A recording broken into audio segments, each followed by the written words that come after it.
Bonjour tout le monde. Aujourd'hui, nous allons explorer les mythes et les légendes entourant une créature mythique dont vous avez probablement tous entendu parler, le basilic. Nous examinerons ses origines, la signification de son nom et les différentes légendes sur lui, mais aussi son évolution dans le temps et son association avec une autre créature mythique très connue, la cocatrice. Le basilic est une créature mythique très connue pour son potentiel destructeur et son agressivité sans pareil. Son nom provient du mot grec basilikon, qui peut être traduit aujourd'hui par petit roi.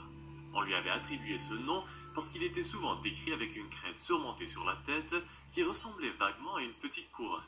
Et c'est également pour cette raison qu'on considérait le basilic comme étant le roi de tous les reptiles.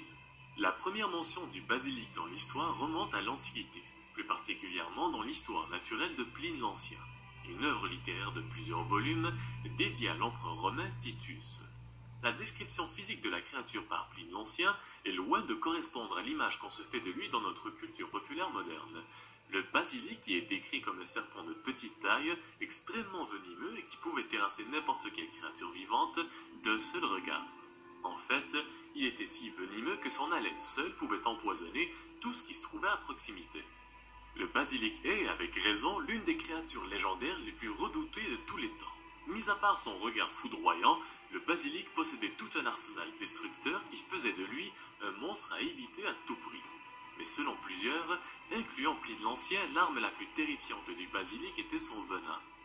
Il était si toxique qu'il pouvait tuer un homme à plus d'1 mètre de distance. D'ailleurs, dans une histoire assez connue, on raconte qu'un jour, le venin du serpent avait remonté le long de la lance d'un guerrier qui avait tenté de transpercer un basilic et dont le venin s'était propagé vers lui et son cheval. Peu de temps après, l'homme et sa monture gisaient sans vie sur le sol. Bref, le corps tout entier de ce monstre était synonyme de désastre et de mort, et c'est pour cette raison que la légende du basilic a perduré pendant toutes ces années. Un peu plus tard, dans les bestiaires du Moyen-Âge, la description de la créature avait radicalement changé. Il était alors devenu beaucoup plus grand, et ses pouvoirs meurtriers, qui étaient déjà assez puissants, étaient devenus encore plus terrifiants. Le basilic est passé d'un petit serpent mesurant environ 12 doigts de long à un énorme monstre qui prenait les humains en proie. Dans la même période de l'histoire, le basilic avait également été décrit comme une énorme salamandre et parfois même comparé au dragon. Se rajoutait alors à ces myriades de pouvoirs la capacité de cracher le feu et de tuer seulement avec le son de son cri. Mais à l'époque, les gens n'étaient toujours pas certains de l'existence d'une telle créature et ne prenaient donc aucun risque. Les voyageurs et les explorateurs, tels que Jean de Mandeville, ont été invités à toujours emporter avec eux un globe de cristal ou bien un miroir pour pouvoir refléter le regard mortel de la créature si jamais il croisait son chemin. Mis à part son reflet, le basilic avait également d'autres faiblesses bien distinctes. Les mangoustes, par exemple, étaient connus comme étant la kryptonite des basilics. Ces animaux ne craignaient pas du tout la créature légendaire et leur odeur seule suffisait à les effrayer. On disait aussi que le chant d'un coq était insupportable pour eux et les rendait complètement fous. C'est seulement à partir du XIVe siècle, lorsque l'auteur anglais Geoffrey Chaucer avait mentionné le basilic dans son livre Les Contes de Canterbury, que la créature connue sous le nom de cocatrice avait émergé.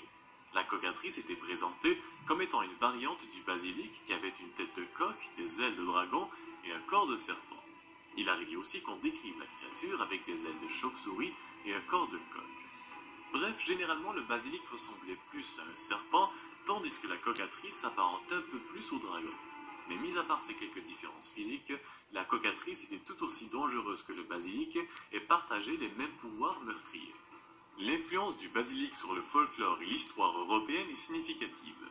Aujourd'hui encore, nous pouvons facilement retrouver des statues à l'effigie de la créature et des armoiries de familles nobles qui utilisaient la créature comme symbole. Le pouvoir et la royauté étaient deux aspects très souvent liés au basilic, ce qui explique sa popularité auprès de plusieurs familles nobles d'Europe. C'est le cas par exemple de la famille Visconti, une famille noble très connue issue de la Lombardie qui utilisait le basilic dans ses armoiries. Au fil du temps, les basilics ont été utilisés comme source d'inspiration dans une panoplie d'œuvres liées à la fiction fantastique.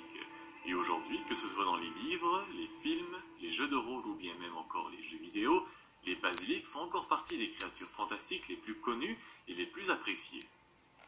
Alors voilà, ceci conclut la vidéo sur le basilic, j'espère que la vidéo vous a plu et si c'est le cas, n'hésitez pas comme d'habitude à partager la vidéo et à vous abonner à la chaîne pour encore plus de contenu.